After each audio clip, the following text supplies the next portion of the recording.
thinking about canceling your Aerial subscription but still want to keep your email? No worries, I'll show you how to do it step by step. Let's go.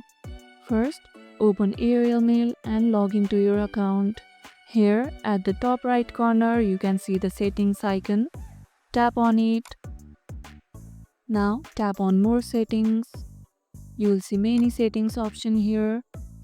Scroll down a little and tap on Switch to Basic Mail. Here you can add a feedback, type it in and confirm. After cancelling, your Aerial email will switch to a free plan, meaning you will still have access to emails but without premium features like live text support. Are you cancelling Aerial because of cost? Or do you just not need the extra features? Let me know in the comments. If this tutorial helped, hit the like button, share it, subscribe and leave a comment. Thanks for watching and I'll see you in the next one.